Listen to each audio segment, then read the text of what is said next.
Hey everybody, this is young Alex from the Armstrong and Getty Show, and here are my rapid fire predictions for week 2 of the NFL season. Yes, I'm aware I missed the Thursday night game, but if you check my article online at armstrongandgetty.com, you will see that I did pick the Chiefs. So consider myself 1 for 1.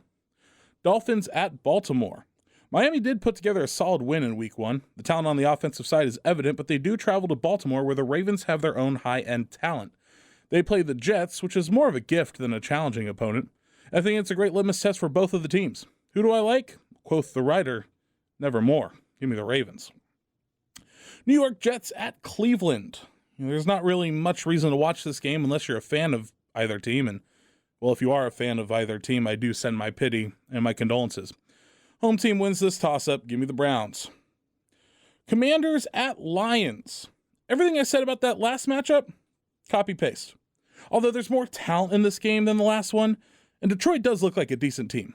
And they play with a vigor that's at least entertaining to watch. Scrappy, hungry, and I think they're going to be the winners this week. Give me the Lions. Indianapolis Colts at Jacksonville Jaguars. Last year, the Colts lost during the last week of the season to the Jaguars, which cost them a playoff berth. Jacksonville fans wore clown attire to protest the direction of the team and ended the day with one of the best visuals of the season as they upset the Colts. Those same Colts did tie last week against Houston, another divisional opponent. So second divisional game in a row. Could you imagine if it happened again? I'm rooting for a tie, but I'll take the Colts. Tampa Bay Bucks at New Orleans Saints. New Orleans pulled out the last-second winner against Atlanta last week as they welcomed Michael Thomas back from an injury that sidelined him for an entire year.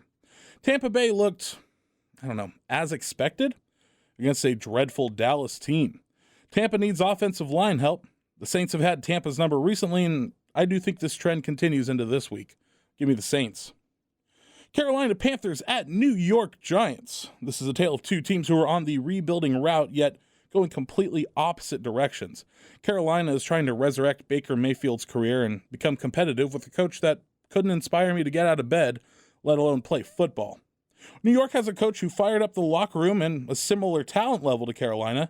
I do get reminded of my friend Johnny DiAgostini, who says, in sports, you have to have the right intangibles. I think the Giants have them now. Give me New York. New England Patriots at Pittsburgh Steelers. The Patriots looked lazy, gross, and unkempt last week, like a bar patron in Foxborough who's had a little too much Sam Adams. Pittsburgh's defense had the best performance in week 1, but they do lose a key cog in the steel wall, as TJ Watt may have torn a pectoral muscle.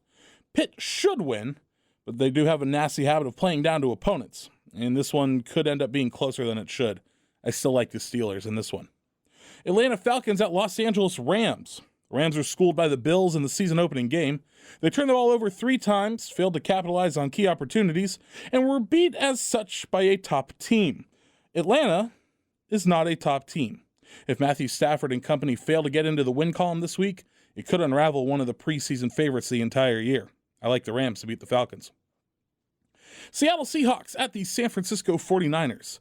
No Russell Wilson, no problem. Seattle played with vigor against their former quarterback on Monday Night Football. They weren't the well-oiled machine of years past under Pete Carroll, but they still looked stout. The 49ers did not. All the eyes were on Trey Lance as he took over starting duties.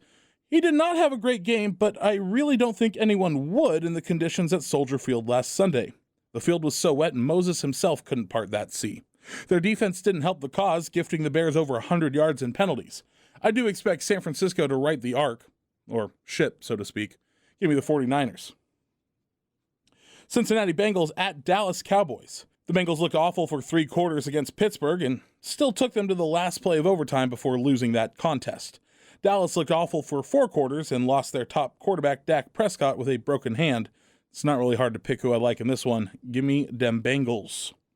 Houston Texans at Denver Broncos. I can't really get a read on Houston. They look good, then bad, hot, then cold. What team shows up this week? Russell Wilson and the Broncos lost a close game in Seattle.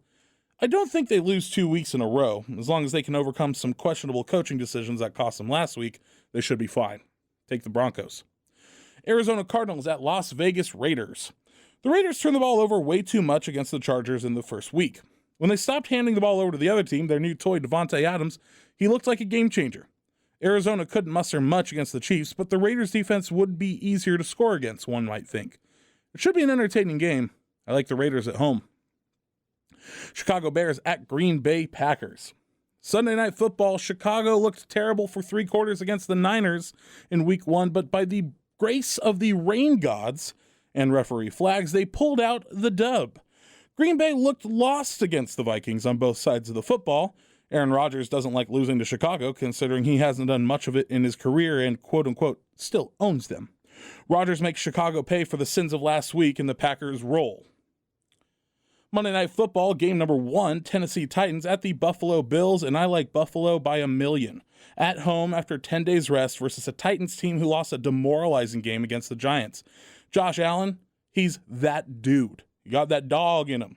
He will dice up the Titans like a monster from Homer's Epics. Give me the Bills.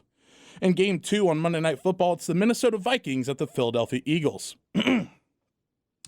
Justin Jefferson reminds me of one Randy Moss of yesteryear. Almost 200 yards and 2 touchdowns to smoke a division rival on opening day.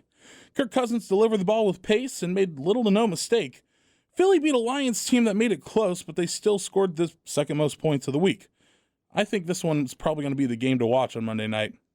And I like the Vikings to beat the Eagles. So that's my picks for the week. Thank you so much for tuning in. Here's all the same old crap. Like, comment, subscribe, share with all your friends. Be sure to tune in next week where I'll have my week 3 predictions. I'll update my standings. And remember, when it comes to sports, I know more than you, and I know it.